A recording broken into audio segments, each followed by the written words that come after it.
क्या आपने कभी सोचा है कि बिना इंटरनेट कनेक्शन और सिम के भी मोबाइल में हाई क्वालिटी का वीडियो देखा जा सकता है? अगर ऐसा है तो वो कौन सी टेक्नोलॉजी है, किस तरह काम करती है और कब तक आएगी?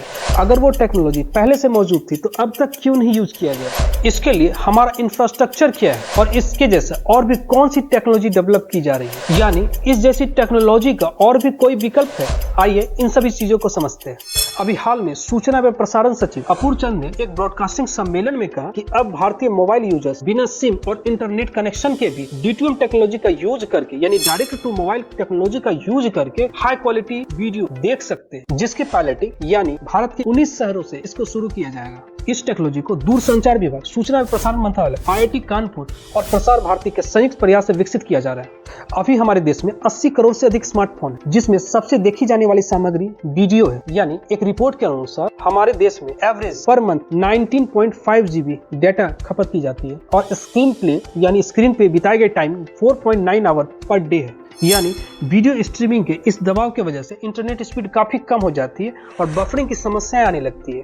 गवर्नमेंट के अनुसार 25 से 30% अगर D2M पे लोग शिफ्ट होंगे तो इससे इंटरनेट स्पीड बढ़ेगी और 5G नेटवर्क अनक्लोज हो जाएंगे, जिससे डिजिटल इंडिया मिशन को बढ़ोतरी मिलेगी। इंडिया में 280 मिलियन घरों में से सिर्फ 190 मिलियन घरों में टीवी है, यानी अभी भी 8 से 9 करोड़ घर टीवी डार्क है, यानी वहाँ टीवी नहीं, और वहाँ D2M टेक्नोलॉजी का एस्टेब्लिशमेंट से वो भी मुख्य धारा से जुड़ेंगे, यानी उनका भी कंटेंट डिलीवरी का लोकतांत्रिकरण होगा। D2M एक ऐसी ब्रॉडकास्टिंग टेक्नोलॉजी है जिसके द्वारा बिना इंटरनेट और सिम के भी मल्टीमीडिया कंटेंट भेजा जा सकता है। हालांकि अभी इसका उपयोग आपदा प्रबंधन और आपात अलर्ट में किया जाता है, लेकिन रिसर्च के दौरान ये पता चला कि इस टेक्नोलॉजी में असीम संभावनाएं हैं।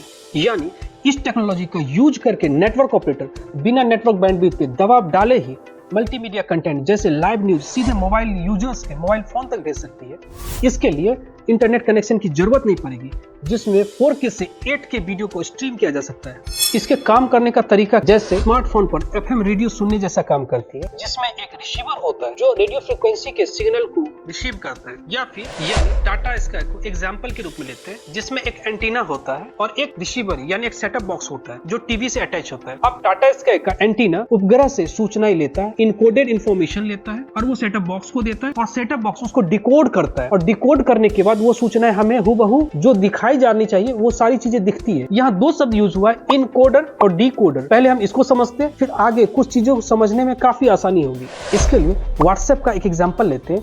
जैसे कोई वीडियो और इमेज हम कहीं भेजते हैं तो इनकोडर उसको सूक्ष्म और वेब कॉम्प्लेक्स कोड में कन्वर्ट करता है, फिर वो आसानी से दूसरे डिवाइस तक भेजा जाता है। फिर वहां उस डिवाइस का डिकोडर उसको डिकोड करता है और जैसा उन्होंने भेजा उसी के जैसे हमारे सिस्टम में दिखाई पड़ता है। तो इनकोडर और डिकोडर इसी तरह काम करता है।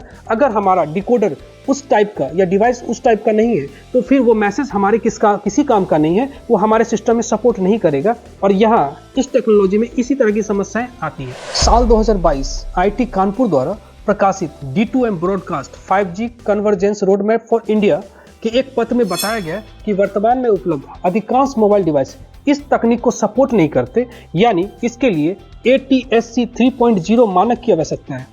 ATSC मतलब एडवांस टेलीविजन सिस्टम कमिटी। सितंबर 2023 में बिजनेस स्टैंडर्ड्स न्यूज़पेपर में एक रिपोर्ट प्रकाशित हुई, जिसमें यह बताया गया इस तकनीक के लिए मोबाइल फोन में एक अलग से बेसबैंड प्रोसेसिंग यूनिट, साथ ही इंटरनल एंटीना, लो नॉइज एम्पलीफायर, बेसबैंड फिल्टर और एक रिसीवर की जरूरत होगी। इसके अलावा मौजूदा नेटवर्क इंफ्रास्ट्रक्चर अभी D2M सिग्नल को ट्रांसमिट करने में सक्षम नहीं है। इसके लिए टेरेस्ट्रियल टावर के घने जाल की आवश्यकता है। मतलब ऐसा करने से एक एक्सपर्ट के अनुसार लगभग 2500 के करीब एक मोबाइल की कीमत में बढ़ोतरी देखी जा सकती है। हालांकि संख्या लैब के CEO पराग नायक के अनुसार इसमें एक सर्टेन चिप की जरूरत पड़ेगी या फिर एक डोंगल लगाया जाएगा, जिसकी कीमत उन्होंने लगभग 200 रुपये बताई है। और इसका एक और विकल्प 5G ब्रॉडकास्ट टेक्नोलॉजी है, जिस पर अभी काम चल रही है, यानी उसका परीक्षण चल रहा है।